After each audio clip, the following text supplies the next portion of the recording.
बैतूल जिले के लिए बड़े ही गर्व का विषय है। आज हम बैतूल जिले के एक इंटरनेशनल प्लेयर से मिल रहे हैं, कल्याणी कोडोपे।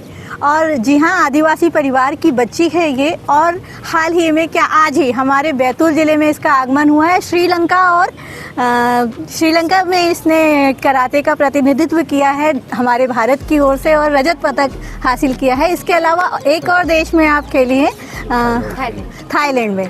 तो दो देशों में पहुंची है हमारे बैतूल की कराटे विधा, और रजत पदक लेकर लौटी है। आज बैतूल के लोगों ने, खेल विभाग ने, और कराटे के, हॉकी के और विभिन्न खेलों के खिलाड़ियों ने इस बच्ची का गर्मजोशी से स्वागत किया। रेलवे स्टेशन पर वंदे भारत एक्सप्रेस से बैतूल पहुंची। और आइए अब हम उसके सक्सेस की जो स्टोरी है आज जान रहे हैं। हमारे बीच में कल्याणी के कराटे कोच हैं महेंद्र सोनकर जी, खेल एवं युवा कल्याण विभाग की जिला अधिकारी हैं मैडम पूजा कुरील जी, और साथ में ही हमारे साथ हैं महेश्वर जी, जो कि कल्याणी के बड़े भाई हैं। तो मुझे लगता है कि ये सक्सेस स्टोरी बड़ी रोचक होने वाली है, बड़ी ही प्रेरणादायक होने वाली है उन सभी बच्चों के लिए जो कराटे में या और भी किसी खेल में अपने देश का प्रतिनिधित्व जो है दूसरे देशों में करना चाहते हैं, नेशनल और इंटरनेशनल लेवल पर जो है जाना चाहते हैं। तो सबसे पहले हम उस व्यक्ति से, चूँकि हमने कल ही गुरु पूर्णिमा का पर्व मनाया है, तो हम पहले गुरु से बात शुरू करते हैं और जानना चाहेंगे सर, कल्याणी को किस तरह से तैयार किया। जब ये कराटे क्लास में आई थी तब इसकी उम्र क्या थी और क्या इसकी स्टोरी रही है? ये बहुत जल्दी अचीव किया इसने, और मुश्किल से 1-1.5 साल के अंदर ये एकेडमी में सिलेक्शन हो गया।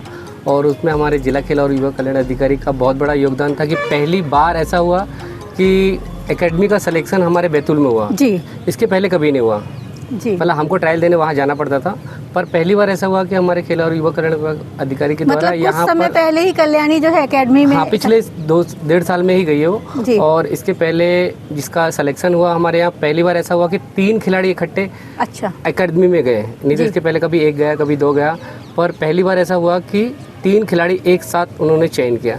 अभी भी 6 खिलाड़ी का फाइनल सिलेक्शन में उनको बुलाया था। अब आगे उनकी किस्मत है कितने बच्चों का सिलेक्शन वो करते हैं अपने यहाँ बैतूल के। जी सर, कराटे में यदि बच्चे का अकादमी में सिलेक्शन होता है तो क्या उसके स्किल्स डेवलपमेंट के चांसेस रहते हैं? वैसे कल्याणी तो एक बहुत बड़ा उदाहरण हमारे सामने है ही, लेकिन हम जानना चाहेंगे ये सभी बच्चे जो आज सामने खड़े हैं उनको लेकर भी कि यदि वो अपना स्किल डेवलप करना चाहते हैं, अपनी खेल को बढ़ाना चाहते हैं, तो अकादमिक सिलेक्शन कितना ज़रूरी है? सबसे बड़ी बात यह है कि वहाँ पर फोकस बहुत अच्छा हो जाता है बच्चे का। माहौल होता है वहाँ पर गेम का कि सारे बच्चे गेम्स के ही रहते हैं। बाहर का माहौल, ये गेम का टाइम होता है, सारे बच्चे एक टाइम में ही रहते हैं, जिसमें हमको टाइमली उठना पड़ता है, टाइमली जाना पड़ता है। और उनका पढ़ाई मेन उद्देश्य होता है खेल, जिसमें उसका अचीवमेंट्स अच्छा देना है, नहीं तो वो बाहर हो जाएगा बच्चा। उस पर एक ही तरफ फोकस रहता है, खाने खेलने का टाइम इकट्ठा रहता है, जिसमें बच्चा देखता है कि हमारे साथ वाला बच्चा कितना आगे जा रहा है, हमारा बच्चा ये इंटरनेशनल है। अलग अलग जिले से आते तो अलग अलग ट्रेनिंग बच्चे अचीव अच्छा रहता है, तो उनके साथ कंपटीशन करते तो स्किल बढ़ती जाती है। और फोकस भी एक जगह रहता है, खाना अलग, टाइमिंग अलग, घर का कोई भी वाइब्रेट नहीं है, बच्चा अपने टाइम पे पढ़ता है। और अगर कोर्स छूट जाता तो भी हमारा डिपार्टमेंट ऐसा है कि उनको अलग से टीचर लगाकर उनका कोर्स कंप्लीट कराता है। अच्छा, मतलब पढ़ाई के साथ साथ खेल पर भी पूरा ध्यान वहाँ पर दिया जाता है। और बैतूल में कराटे की जो प्रशिक्षण शुरू हुआ खेल विभाग के द्वारा निःशुल्क दिया जाता है, उस पर हम मैडम से बात करेंगे आगे। लेकिन हम ये जानना चाहेंगे कि वर्तमान में कराटे प्रशिक्षण जो चल रहा है उसमें कितने खिलाड़ी है, और कराटे को लेकर खेल विभाग द्वारा किस तरह से गतिविधियाँ चलाई जाती है? हमारे पास अभी समथिंग अभी समर वेकेशन में 149 बच्चे थे यहाँ पर, और अभी जैसे स्कूल खुल गया तो थोड़े से कम बच्चे, 60-70 बच्चे रहते हैं कम कंटिन्यू रेगुलर। और मैडम का बहुत बड़ा योगदान रहता है कि हमको तो इस बात की खुशी है कि मैडम के आते ही हमारे को सिलेक्शन का ट्रायल मिला, जिसमें हमारे 3 बच्चे का सिलेक्शन हुआ। समय समय पर मैडम हमको सबसे बड़ा योगदान रहता है कि मैडम आते हैं, जिससे हमारे ऊपर भी डर रहता है, और हमको ट्रेनिंग में भी बहुत अनुशासन का रहता है, क्योंकि मैडम यहीं से ही गई है और अभी हमारे बीच में अधिकारी भी हैं, तो उसका हमको बहुत गर्व भी महसूस होता है कि मैडम के टाइम पे हमारे यहाँ से एक बच्चा हॉकी में भी इंटरनेशनल उस समय खेला बच्चे ने, और आज वो रेलवे में है, तो उसकी बहुत बड़ी उपलब्धि है हमारे लिए। बैतूल जैसी जगह है, आदिवासी अंचल है, पिछड़ा बेल्ट कहलाता है ये, और यहाँ से इस तरह की प्रतिभाएं आगे बढ़ रही है, तो उसके पीछे वजह क्या है? यह है कि मैडम मैं टाइमली रहता हूँ, मैं सुबह और शाम दोनों टाइम ग्राउंड पे, और बच्चों पे मेरा फोकस रहता है कि हमारे यहाँ अभी 7 बच्चे ऐसे हैं कि जो इंटरनेशनल प्लेयर हो चुके हैं अभी तक, और 50 से 60 बच्चे हैं जो नेशनल मेडलिस्ट हैं, और 2,500 से 3,000 बच्चे जो स्टेट मेडलिस्ट हैं। हर साल जो बच्चे मेडल खेलते हैं स्कूल में, हर साल 3 बच्चे 4 बच्चे नेशनल प्लेयर्स हमेशा जाते रहते हैं। तो बहुत बहुत धन्यवाद। अभी आप मिले महेंद्र सोनकर जी, तो अभी आपने सुना महेंद्र सोनकर जी को, जो कि कराटे के कोच हैं बैतूल में। और अब हम बढ़ते हैं जिला खेल युवा कल्याण अधिकारी मैडम पूजा कुरील जी। बैतूल ज़िले में खेलों को आगे बढ़ाने के लिए आप लगातार लगी रहती है, चाहे हॉकी की बात करिए, चाहे कराटे की बात करिए, चाहे फुटबॉल की बात कीजिए, हर विधा के बच्चों को आगे बढ़ाने के लिए प्रेरित करती हैं आप। मैम, जानना चाहेंगे कि जिस तरह से कल्याणी एक उदाहरण बनी, इसके पहले भी हॉकी और कराटे के बच्चों ने नेशनल और इंटरनेशनल लेवल पर बैतूल का नाम रोशन किया है, तो खेल विभाग के द्वारा क्या भूमिकाएं निभाई जाती है इन बच्चों के उत्साहवर्धन के लिए और प्रशिक्षण के लिए? हमारे खेल विभाग का उद्देश्य ही है कि जो हमारे जो बच्चे हैं, ये नन्हे मुन्ने, एक ग्रीष्मकालीन खेल प्रशिक्षण शिविर लगाया जाता है, जिसके माध्यम से नए छोटे नौनिहाल जो हैं हमारे, इनको आगे लाकर हमें बढ़ाने की कोशिश की जाती है कि ये बच्चे आए। इसके अलावा वर्ष भर हमारे यहाँ जो संचालित होती है कराटे और हॉकी क्लासेस जो चलती हैं हमारी, इसके माध्यम से खिलाड़ियों को वर्ष भर हमारे यहाँ पर निःशुल्क प्रशिक्षण दिया जाता है। यहाँ पर बच्चे प्रशिक्षण प्राप्त करके आगे अपना परफॉर्मेंस देते हैं, और ये परफॉर्मेंस से ही है हमारे जो कोचेज़ हैं, इनके प्रयास हैं, इनकी मेहनत है कि आज जैसे कल्याणी जैसे बच्चे हमारे यहाँ से निकल कर एकेडमी में गए, और एकेडमी से आज इंटरनेशनल लेवल पर उन्होंने अपना उच्च स्तरीय प्रदर्शन दिया है और हमारे बैतूल का नाम रोशन किया है। तो ये हमारे लिए बहुत ही गर्व की बात है। हमारा खेल विभाग हमेशा से प्रयासरत रहा है और आगे भी प्रयास कर रहा है कि आज जो हमारे 1-2 बच्चे निकल रहे हैं, आगे जाके और ज़्यादा बच्चे निकले, हमारे कम से कम 5 से 10 बच्चे जाए तो हमें और ज़्यादा खुशी होगी कि हमारे ये बच्चे ज़्यादा से ज़्यादा संख्या में बैतूल ज़िले का प्रतिनिधित्व कर रहे हैं। कभी कभी ऐसा लगता है क्या कि खेल विभाग में साधन संसाधन कम हो जाते हैं, समय पर डिमांड पूरी नहीं होती है, उसके बावजूद जो है बच्चे अपना बहुत अच्छा अचीवमेंट देते हैं? तो जी हाँ, ये हमारे लिए बहुत गर्व की बात है कि संसाधन कम जो हैं उसके बाद भी हमारे बच्चे हैं जो प्रयास कर रहे हैं। उतना ही अच्छा प्रयास हमारे कोचेस का है कि कहीं ना कहीं थोड़ा सा अभी बैतूल ज़िले में कुछ आवश्यकता है, जिसके लिए लगातार जो हम प्रयास कर रहे हैं कि यहाँ पर बच्चों को हम अधिक से अधिक सुविधाएं दे पाएँ। हमारे यहाँ जैसे कराटे को लेकर देखा जाए तो इंडोर हॉल की बहुत कमी है, क्योंकि एक छोटा सा हॉल है जिसमें हम ये कराटे प्रशिक्षण संचालित कर रहे हैं। वो भी शायद हॉकी के अंडर में है। जी हाँ, ये हॉकी का ग्राउंड है, मतलब ये कराटे के हिसाब से ये बना ही नहीं था। एक हॉल है जहाँ हमारे पास थोड़ा सा स्पेस है, तो उसका यूज़ करके हम अपना कराटे सेंटर स्टार्ट कर रहे हैं जो संचालित है। परंतु हमारा लगातार प्रयास है कि हमें एक अच्छी ज़मीन उपलब्ध हो सके, जिससे हम बहुत जल्द ही इंडोर जो कराटे हॉल है उसका भी संचालन कर सके, प्रारंभ कर सके। उसी प्रकार जैसे ही हमारा ये हॉकी का ये टर्फ भी जो ख़राब हो चुका है, इसके लिए भी हम लगातार प्रयासरत हैं और कार्रवाइयाँ चल रही हैं दोनों ही क्षेत्रों में। तो बहुत ही जल्द बैतूल को हम प्रयास कर रहे हैं कि हॉकी और कराटे के जो बच्चे लगातार पे हमारे इतने मेहनत कर रहे हैं, इनको हम आगे अच्छे लेवल पर पहुंचा सके और सुविधाएं भी उतनी अच्छी दे सके। मैम, आप खिलाड़ी रही हैं और इस खिलाड़ी हैं, बैतूल में ही आपने हॉकी खेला है और कई सारे टूर्नामेंट भी आपने अटेंड किए हैं। क्या बदलाव आप देख रहे हैं खेलों की गतिविधियों में और टूर्नामेंट्स में? क्या अंतर देख रहे हैं? आपके समय की बात करें और वर्तमान की समय की बात करें तो वर्तमान में हमें थोड़ा सा ये चीज़ को लेकर प्रॉब्लम है कि आजकल पढ़ाई का लोड जो है वो बच्चों को बहुत ज़्यादा बढ़ गया है। जी, बच्चे पढ़ाई के कारण उतना टाइम नहीं दे पा रहे, उसके साथ उनकी कोचिंग्स है और पेरेंट्स की भी ये अपेक्षाएं होती हैं कि बच्चे पढ़ाई में निकले और उतना आगे पढ़ाई के क्षेत्र में ही जाएं। हाँ, कुछ पेरेंट्स ज़रूर हैं जो बहुत ही कोऑपरेटिव हैं, जो बहुत सहयोग करते हैं, तो उससे हम लगातार यही देखने में आ रहा है कि थोड़ा बच्चों की जो संख्या पहले की अपेक्षा आजकल कम होती है। और दूसरी चीज़ ये है कि आजकल जो मोबाइल है वो बहुत से बच्चे ज़्यादा से ज़्यादा टाइम मोबाइल में स्पेंड कर रहे हैं और अदर एक्टिविटीज़ हैं कि जहाँ पर वो बिज़ी हो जाते हैं। तो कई बच्चे ऐसे हैं कि लगातार टाइम नहीं दे पाते, बीच बीच में एब्सेंट होते हैं, तो इससे उनका परफॉर्मेंस बहुत प्रभावित होता है। जो बच्चे रेगुलर हैं उनका परफॉर्मेंस अलग ही देखते हैं आप कि ऊंचाइयों पर जाता ही है। बच्चे यदि नेशनल इंटरनेशनल मेडल्स लेकर आते हैं तो उनको काफ़ी जगहों पर सुविधाएं दी जाती हैं, काफ़ी सारी चीज़ों में उन्हें छूट भी होती है। तो हम चाहेंगे कि ये बेनिफिट्स के बारे में भी आपके माध्यम से जानकारी आए। ये जैसे हमारे यहाँ कल्याणी है, आज ये अचीव कर रही है, ये ऐसे आगे भी करती रहेगी तो हमारे विभाग की ओर से विक्रम अवार्ड है। ये अवार्ड्स की जो परंपरा है ये बहुत ही अच्छी है।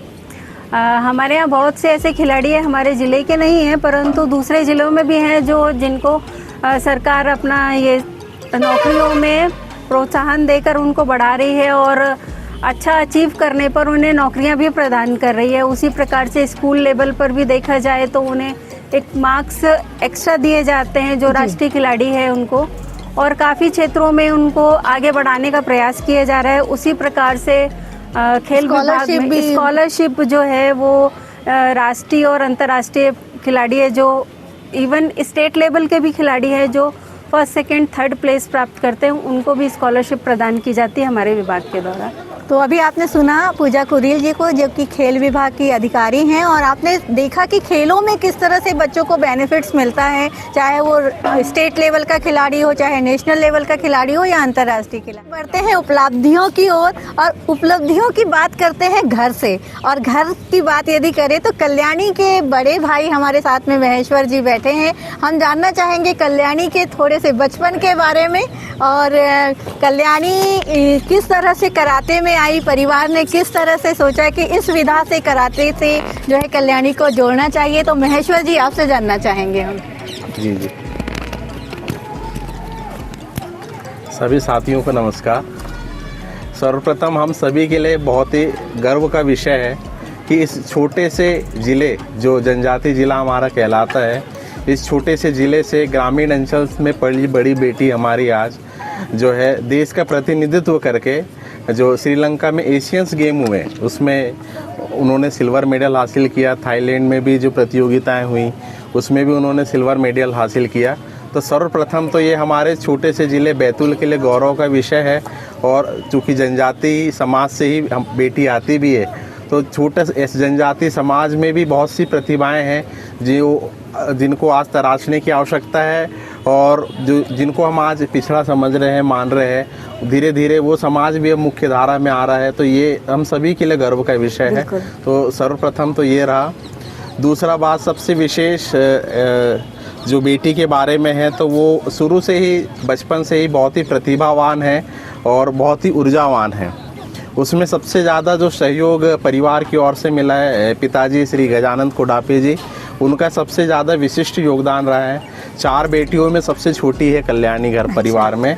तो चारों बेटियों की शिक्षा दीक्षा को जो है पिताजी जो जनजाति समाज से आते हैं, उसके पश्चात भी उन्होंने समाज में प्रेरणा देने के लिए बेटियों को, जो बेटियां हैं, बेटियों को पढ़ाने के लिए सबसे हर तरह की उनकी प्रतिपूर्ति करी। जब कल्याणी ने अपना खेल का विषय चुना, तो किसी भी पिताजी के लिए, माता पिता के लिए कई बार अभी खेल के बारे में संभावनाएं कम है, तो पेरेंट्स हमेशा बच्चों को थोड़ा पीछे खींचते हैं। पर पिताजी का बहुत विशिष्ट इसमें योगदान रहा है कि उन्होंने सबसे छोटी बेटी की जो प्रतिभा है उसको तराशने में, उनको आगे बढ़ाने में हर तरीके का, हर संभव उन्होंने जो मदद और सहायता उन्होंने करी। हमेशा संबल बनाए रखा, हमेशा आशावादी रहे और हमेशा प्रोत्साहन देते रहे। तो सबसे बड़ा योगदान तो माताजी और पिताजी और सब बहनों का है।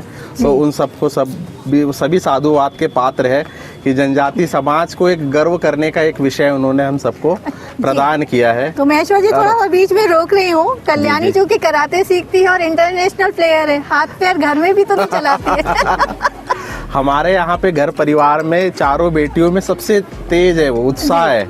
मेरा खुद के जब विवाह समारोह था तो उसमें उन्होंने संगीत सेरेमनी में उन्होंने जिस तरह से समा बांधा था, सबसे अधिक ऊर्जा से डांस, उठा पटक, चहल पहल, एंकरिंग, हर तरीके के क्षेत्र में कल्याणी जो है बहुत ही मतलब प्रभावी रूप से आगे रहती है हमेशा। बहुत ही उत्साहजनक काम करने का उनका स्वभाव रहा है। इसके पश्चात और भी मैं युवा कल्याण विभाग का भी बहुत बहुत आभार व्यक्त करना चाहता हूँ, जिन्होंने कल्याणी को आगे बढ़ाने में सबसे विशिष्ट योगदान प्रदान किया है। मध्य प्रदेश शासन की भी जो खेल को लेके जो योजनाएं थी उनका भी मैं साधुवाद और आभार प्रकट करना चाहता हूँ, क्योंकि कल्याणी जिस मैदान पे खेल के बड़ी हुई है उससे पूर्व में ये हम भी इसी मैदान पे थे।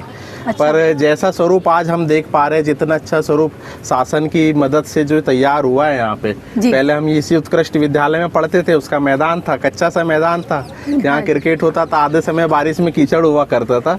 पर आज शासन की योजनाओं से खेल एवं युवा कल्याण विभाग के मदद से जितनी अच्छी सुविधाएं यहाँ बच्चों को धीरे धीरे और बेहतर करने का प्रयास होते जा रहा है। तो ये इसके लिए जिले के खेल अधिकारी, कोचेस और विभाग सभी साधुवाद के पात्र है, जिन्होंने जनजातीय जिले में भी इस तरह की योजनाएं, सुविधाएं जो है वो हमारे बच्चों को उपलब्ध करा रहे हैं, जिससे बच्चे आगे बढ़ पा रहे हैं। तो इसके लिए सभी का भी मैं सहयोग के लिए धन्यवाद देना चाहता हूँ। बहुत बहुत धन्यवाद। हमारे साथ हैं अब कल्याणी कोडोपी, जो कि भारत का मान थाईलैंड और श्रीलंका में बढ़ाकर लौटी है। कल बैतूल के लोगों ने, खिलाड़ियों ने बड़े ही उत्साह के साथ रेलवे स्टेशन पहुंचकर कभी हमारी कल्याणी का वेलकम किया। हम जानना चाहेंगे आज कल्याणी से कि कराटे के क्षेत्र में आज इन्होंने जो उपलब्धियां हासिल की है, तो उसका प्रथम चरण कहां से शुरू हुआ था। हम स्वागत करते हैं कल्याणी आपका परिधि न्यूज़ में, और जानना चाहेंगे कि कैसे शुरुआत हुई कराटे के सफ़र की। मैंने 2020 में कराटे स्टार्ट किया था दिसंबर में जी। मैं खेल युवा कल्याण विभाग हॉकी स्टेडियम में, मैंने वहाँ पर कराटे क्लास लगती है। महेंद्र सोनकर सर मेरे कोच हैं, उनके पास मैंने अपने कराटे की जर्नी स्टार्ट करी जी। वहाँ से मैंने अपना कराटे स्टार्ट किया था जी। उस समय एज कितनी रही होगी आपकी? मैं 14 की थी तब। अच्छा, 14 साल की। और आज ऐसे लड़कियों से उम्र नहीं पूछते अब मैं 17 की हो गई हूँ। ओके, तो इस 14 से 17 साल के सफ़र में आपने कितने मेडल जीते हैं? मैंने लगभग 20 से 25 मेडल जीते। उसमें गोल्ड मेडल की स्थिति क्या है? मैक्सिमम गोल्ड ही है। वाह, वेरी गुड जी। और ये गोल्ड मेडल जो है उनके किस किस लेवल पर आपको ये मिले हैं? ये नेशनल लेवल, स्टेट लेवल पे मैंने अपने गोल्ड जीते हैं। जब फर्स्ट टाइम आपको गोल्ड मेडल मिला था, उस समय क्या सिचुएशन थी और कौन सा टूर्नामेंट था वो? स्टेट लेवल चैंपियनशिप कियो स्टेट था उस टाइम पे, भोपाल में था। जब मेरा पहला गोल्ड था और जैसे ही गोल्ड लगा मेरा, तब तो काफ़ी रोई थी मैं, पता नहीं क्यों रोई थी। जी जी। सर भी थे, सर के आंखों में भी आंसू थे, पर बहुत रोई थी उस टाइम पे। और ये कब की बात होगी? ये 2022 की शायद। मतलब 2020 में आपने कराटे ज्वाइन किया और 2 साल बाद ही आपने गोल्ड अचीव किया जी। और वो स्टेट था, यानी जिले के लिए ये गौरव आपने हासिल किया था। उसके बाद का सफ़र आप बताएंगे? उसके बाद नेशनल्स थे मेरे पुणे में। वहाँ मैं कुछ कारण, मेरे वेट कैटेगरी, मेरा वेट बहुत कम था, तो मैं डिस्क्वालीफाई हो गई थी जी। तो उसमें तो पार्टिसिपेशन था सिर्फ मेरा। फाइनल में आके फिर मैं डिस्क्वालीफाई हो गई थी उधर आके। मेडल था पर डिस्क्वालीफाई हो गई थी मैं। जी। उसके बाद ट्रेनिंग चलती रही। फिर भोपाल एकेडमी, तात्या टोपे एकेडमी के ट्रायल्स हुए थे। सर ने बताया ट्रायल्स के बारे में कि ट्रायल्स तो हम लोगों ने ट्रायल्स दिया। पहले ट्रायल्स में दिया तो उसमें भी सिलेक्शन हो गया था, इंटरव्यू के लिए बुला लिया था, पर सिलेक्शन कैंसिल हो गए थे। फिर 2023 में वापस से ट्रायल स्टार्ट हुए, तो उसमें भी ट्रायल्स दिया, स्किल दिया, फिजिकल दिया, फिर मेडिकल टेस्ट हुआ था, तो उसमें मेरा हो गया था। मेडिकल हुआ, उसके बाद उन लोग ने इंटरव्यू के लिए बुलाया। इंटरव्यू में मेरे साथ मेरे पापा जी गए थे। अच्छा। तो वहाँ इंटरव्यू में भी कुछ बातें हुई थी, सबको बहुत अच्छा लगा मेरा इंटरव्यू उस टाइम पे भी। उसके बाद फिर मेरा एकेडमी में हो गया, फिर मैंने वहाँ से अपने कराटे की जर्नी स्टार्ट करी। फिर बैतूल एक छोटा सा ज़िला है, यहाँ पर बहुत कम साधन संसाधनों में आपने सीखा, और अब आप एकेडमी में जब सीखने गए तो वहाँ माहौल बिल्कुल चेंज होगा, साधन संसाधन बहुत अच्छे होंगे, तो क्या कुछ फ़र्क आया? वहाँ पर पूरा फोकस सिर्फ ट्रेनिंग में होता है। लाइक बच्चे सारे ट्रेनिंग, मतलब वहाँ पर ज़्यादा फोकस प्रैक्टिस पे दिया जाता है, गेम पे दिया जाता है। स्टडीज़ भी होती है, पर ऐसा होता है कि आपको एग्ज़ाम देने जाना होता है, और एग्ज़ाम के टाइम पर टीचर्स आ जाते हैं, एकेडमी फैसिलिटी करता है ये कि टीचर्स आ जाते हैं आपको पढ़ाने के लिए एग्ज़ाम टाइम पे। वहाँ पर सारे कोचेस तीनों टाइम ट्रेनिंग करवाते हैं, मॉर्निंग में, मिड डे, इवनिंग, तीनों टाइम ट्रेनिंग होती है हमारी। जी जी। तो इस तरह से वहाँ से आप एकेडमी में, कहना चाहिए यहाँ से आपको निखारा था महेंद्र सोनकर जी ने, और वहाँ जाकर और कुंदन आप बन गए। जी जी। एकेडमी में जाने के बाद अब तक कितने आपको मेडल मिले हैं? मैंने एकेडमी में जाके ज़्यादा टूर्नामेंट्स खेले हैं और वहाँ पर ही जाके मेरे ज़्यादा मेडल लगे हैं और मैक्सिमम गोल्ड लिए है। अच्छा। सर की मेहनत है, दीपक सर, कुलदीप सर, हर्षित सर, पलाश सर, सबकी मेहनत है मेरे को आज इंटरनेशनल खिलाने में। जी। सब ने बहुत मेहनत करी है, सब ध्यान देते थे ट्रेनिंग के टाइम पर, आज उन्हीं के कारण ये मेडल है। जी। हाल ही में आपने जो अचीवमेंट्स हासिल किए हैं उसके बारे में भी हम जानना चाहेंगे। जी, मैंने थाईलैंड, मेरा पहला इंटरनेशनल था थाईलैंड ओपन। तो पहले तो मैं बहुत डरी हुई थी कि पहला इंटरनेशनल है, कैसे खेलना है, कैसे लोग आएंगे, कैसे बच्चे आएंगे, इंटरनेशनल कैसे होता है। पर जब खेला तब लगा कि हाँ, अब तो मैं भी इंटरनेशनल प्लेयर बन गई हूँ।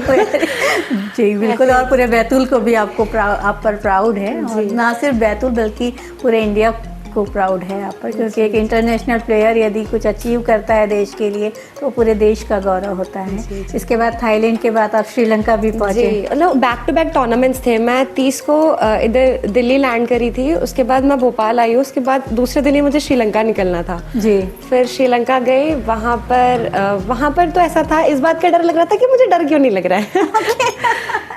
फिर वहाँ पर मेरे मैचेस हुए, फिर मैंने, मतलब मुझे अभी तो बहुत मेहनत करने की ज़रूरत है। मैंने फाइनल राउंड जो मेरा था वो मैंने लूज़ किया। ऐसा होता था कि जो पहले स्कोर ले लेता है उसको शेंशू मिल जाता है, तो मैं शेंशू से हार गई थी उस टाइम पे। जी। अब जो है आगे की जर्नी को लेकर क्या है, क्या आगे कुछ टूर्नामेंट्स है जिसमें आप जो है भारत का प्रतिनिधित्व करते हुए हम लोगों को नज़र आओगे? जी, अभी सितंबर में एशियन कराटे चैम्पियनशिप है जो कि चाइना में है, सितंबर में 12 से 15, तो वहाँ पर मैं पार्टिसिपेट कर रहे हैं। मतलब ये खेल है जिसने आपको 3 देशों की जर्नी करा दी। जी जी। ये बहुत ही बड़ी उपलब्धि हमारे बैतूल के लिए है। कल्याणी, हम ये भी जानना चाहेंगे कि गर्ल्स के लिए कितना ज़रूरी है कराटे? गर्ल्स के लिए सेल्फ डिफेंस बहुत ज़्यादा ज़रूरी है। एक्चुअली मेरे पापा जी को शेर जैसे बच्चे बहुत पसंद हैं।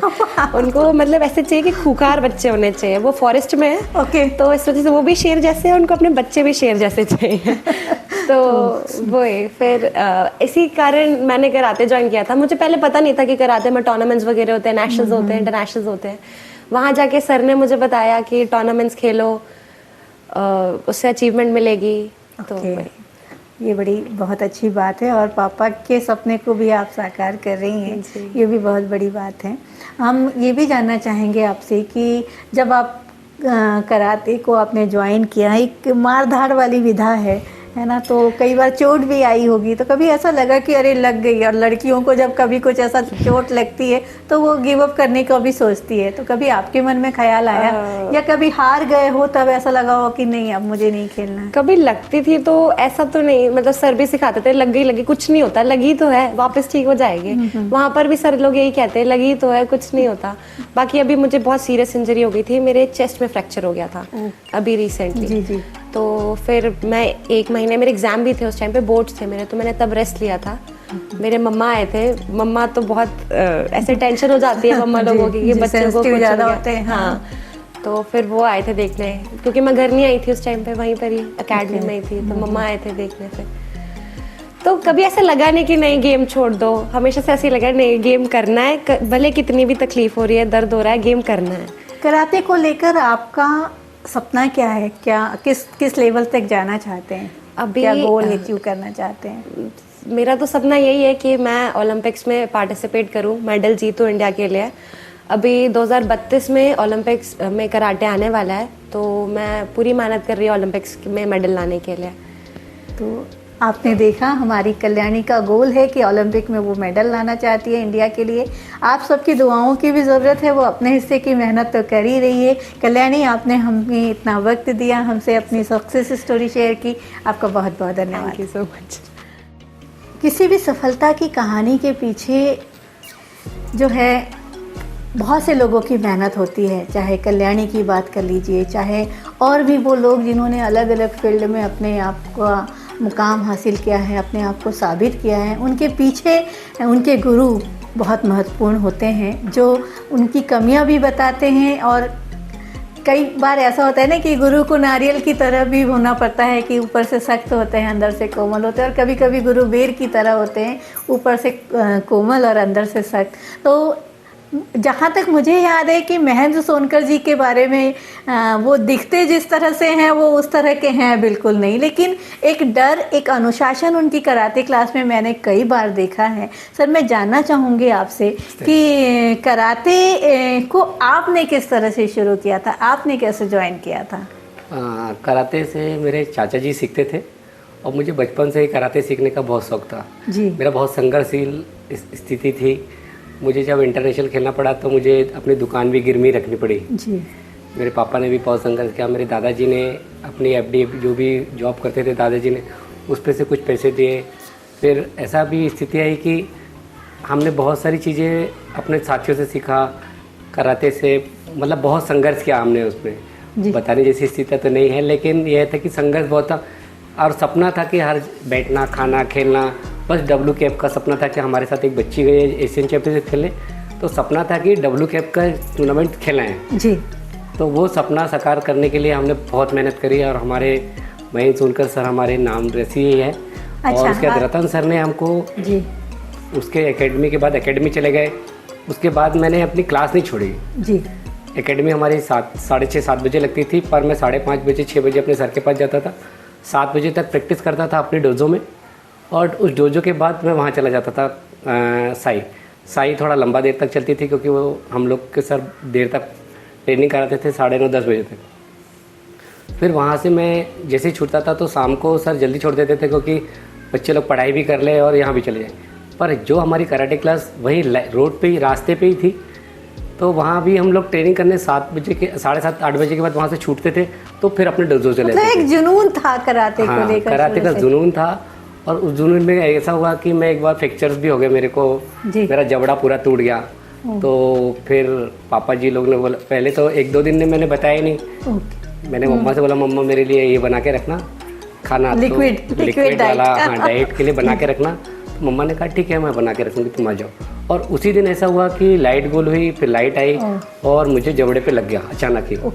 मेरा ध्यान भटका कि भाई कोई आया रास्ते से गया और उस ट्रेनिंग के दौरान मेरा जबड़ा टूट गया। तो मैंने 2 दिन खाना नहीं खाया और क्लास जाता रहा, पर मैं क्लास नहीं छोड़ी।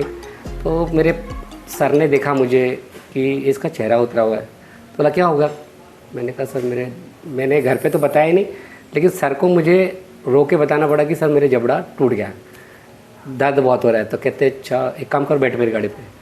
उस समय मैं बहुत छोटा था, पैसे वैसे भी इतने नहीं घर से लेके जाते थे कभी कि मतलब उन्हें डॉक्टर को दिखा पाए। उन्होंने बोला चल बैठ गाड़ी पे, ले गए गाड़ी पे, उन्हें पीछे बैठाया, कहते डॉक्टर को एक्सरे कराया तो उनको संतुष्टि नहीं हुई कि मेरा जबड़ा टूट गया है। उन्होंने कहा चलो दूसरे के यहाँ लेके चलते, तो दूसरे के यहाँ ले गया। उन्होंने फिर एक्सरे कराया तो उन्होंने देखा कि अंदर डैमेज है, उसको वो करना पड़ेगा, बांधना पड़ेगा। तो उन्होंने बोला कि बांधना पड़ेगा। तो फिर मैं घर गया, फिर पापा से बताया कि ऐसा हो गया। तो पापा जी लोग गुस्सा हुए, कराटे छोड़ दो, ऐसा वैसा कर दो। तो मैंने बोला नहीं कराटे तो नहीं छोड़ना, किसने मारा ये बताओ। तो मैंने कहा ये बात तो कुछ नहीं हुई, मैं तो खेल रहा था, मेरे को लगी धोखे से, मेरी गलती थी कि मैंने ब्लॉक नहीं किया। भाई सबने तो सिखाया है सर ने, पर मैं ब्लॉक नहीं कर पाया तो मुझे लग गई। तो फिर पापा ने बोला नहीं कराटे छोड़ो, बहुत हो गया। तो उस जबड़े में जब बंध गया तो मैं सुबह उठता था लेट और फिर कराटे क्लास जाता था और जबड़े को ऐसा ठंडे में काँपता था, वो मतलब पेन होता था। पर मैंने ग्राउंड जाना नहीं छोड़ा। सर ट्रेनिंग कराते थे, सर कहते थे एक काम कर, अपना स्टैमिना बढ़ाने के लिए आप वॉकिंग करो और आपसे जो बने वो करना और वॉक करके अंदर आ जाना जी। तो मैं वॉक करता था ग्राउंड पे ही, राइट टाउन स्टेडियम में। फिर सर मुझे वॉक करा के बोलते तो तेरा जितना मन करे जंप मत करना, ऐसे ट्रेनिंग करो।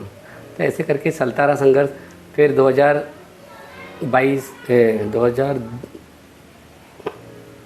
2002 में हमारे यहाँ से एक बच्ची थी कल्पना भंडारी, उसने इंटरनेशनल खेला एशियन चैंपियनशिप। तो फिर जुनून और बढ़ गया कि नहीं यार मेरा सिलेक्शन हुआ, मैं भी जाना चाहता हूँ। तो उन लोग ने मुझे, उनकी एक फ्रेंड थी कोई बच्ची, तो वो जूते रखने नहीं दे रही थी किसी को उसकी जगह पर, वो जूता वहाँ रखती थी पर उनने हम लोग को मना कर दिया यहाँ जूते नहीं रखना, क्योंकि हमारी एक सहेली है उन्हें वो जूते रखेगी। हाँ, तो मैंने बोला ये तो कोई बात नहीं है। मैंने कहा मैं भी ठीक है, अच्छा कोई बात नहीं, हम नहीं रखेंगे, आपका सम्मान है। फिर मैंने बोला मैं भी जाऊँगा इधर। तो वो जुनून उस समय से जागा कि नहीं मुझे इंटरनेशनल खेलना है। मेरे सर के पेपर थे, मेरे सर ने मुझे टाइम दिया कि आप एक काम करो, तुम ट्रेनिंग करो मेरे साथ 12 बजे तक, 10 बजे तक। मेरा 12 बजे पेपर है, तो वो मुझे सुबह से ट्रेनिंग कराते थे 12 बजे तक, तो खूब ट्रेनिंग कराते थे। साई के बाद यहाँ पर ट्रेनिंग करता था, फिर साई भी जाता था। ऐसे 3-4 सर थे जो मुझे सपोर्ट करते थे। उन्होंने बोला तुम जल्दी आया करो। तो उनको ये नहीं पता था कि मैं अपने क्लास भी जाता हूँ वहाँ पर। अच्छा, उनको कभी नहीं पता चला कि मैं दूसरी क्लास भी होकर इधर आता हूँ 7 बजे। लेट क्यों आते हो, तुम लोग को सुविधा मिलती है तो तुम ऐसा करते हो वैसा करते हो। मतलब बड़े थे, सीनियर थे, उन्होंने भी डांटा हमको कि क्यों लेट क्यों आते हो। फिर उनको पता चला कि एक दिन वो उसी क्लास में, वो भी हमारे सीनियर से, सर के भी सीनियर थे, वो धोखे से पहुँच गए, क्योंकि हमारा सैटरडे कंपटीशन होता था।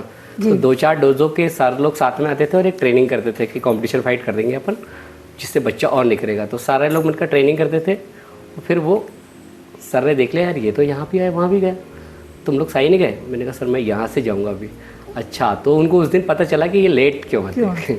मतलब ये है कि आप मेहनत करते हो तो कहीं ना कहीं आप इसी मुकाम पर पहुंचते हैं। और जो भी आपका अनुभव रहा है वो आज हमारे बैतूल ज़िले के खिलाड़ियों को मिल रहा है, और उसी वजह से एक के बाद एक खिलाड़ी जो है नेशनल और इंटरनेशनल लेवल पर मेडल लेकर आ रहे हैं। तो सर आपको बहुत धन्यवाद देना चाहेंगे हम। कल्याणी से आपने सुना कि पापा हमेशा कहते हैं कि यदि बच्चे हो तो शेर जैसे हो, क्योंकि कल्याणी के पापा गजानन जी कोडोपे जो हैं वो फॉरेस्ट डिपार्टमेंट में डिप्टी रेंजर हैं, और यकीनन जो जंगल के होते हैं उनके मन में जंगल के भाव इस तरह से होते हैं कि वो चाहते हैं कि बच्चे भी उनके शेर जैसे हो। और कल्याणी को आप देख रहे हैं कि उसकी हुंकार और दहाड़ अब इंडिया के बाहर तक जाने लगी है। स्वागत है गजानन जी आपका। और हम जानना चाहेंगे कि 4 बेटियां हैं आपकी, और बेटियों को आपने जिस तरह से पढ़ाया है आगे, कह रहे हैं ना कि बेटियों को लेकर समाज में एक अलग तरह की भ्रांति होती है, और समाज जो है बहुत अच्छे से एक्सेप्ट नहीं कर पाता आज भी बेटियों को। इसीलिए शायद बेटियों को पढ़ाने और बेटियों को बचाने के नारे भी सामने आए हैं। लेकिन आपने अपनी 4 बेटियों को जिस तरह से एक्सेप्ट किया और उनको पढ़ाया लिखाया, तो जानना चाहेंगे कभी ऐसा मन में भाव नहीं आया है कि बेटा भी होना चाहिए था एक? मैंने कभी भी बेटियों को बेटी समझा ही नहीं, 4 बेटे बोलता हूँ मैं। अरे वाह, ये बहुत ही अच्छी बात है। लेकिन बेटी को बेटी ही क्यों नहीं समझा, बेटा समझने की क्या ज़रूरत पड़ गई? अब जैसे कि आप देख ही रहे हो जी।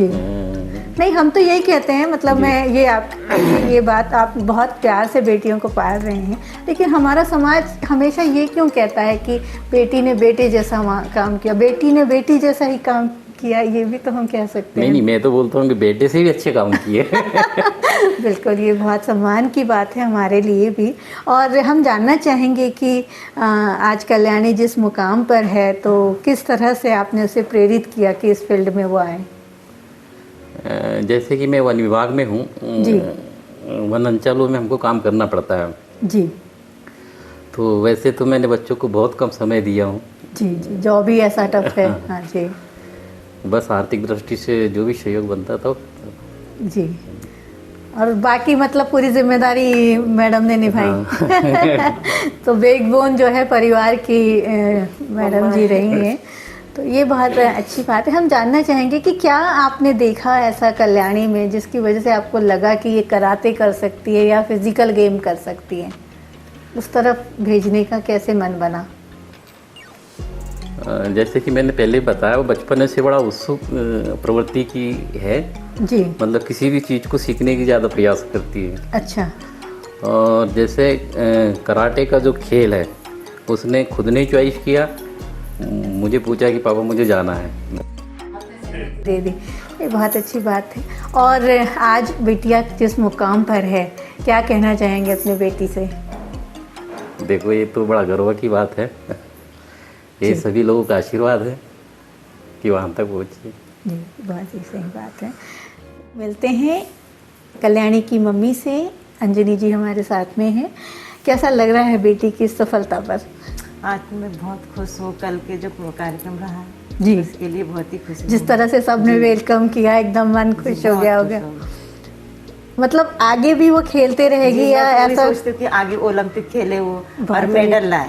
बाकी बेटियों के लिए क्या विचार है? बाकी बेटियां एक तो यूपीएससी कर रही है, जी, मंजी बेटी बड़ी वाली अपन का तैयारी कर रही है। अच्छा, मतलब और- किसी न किसी फील्ड में नहीं, बेटियों हाँ। को आप सक्षम बनाने जी, के लिए लगी हुई हैं।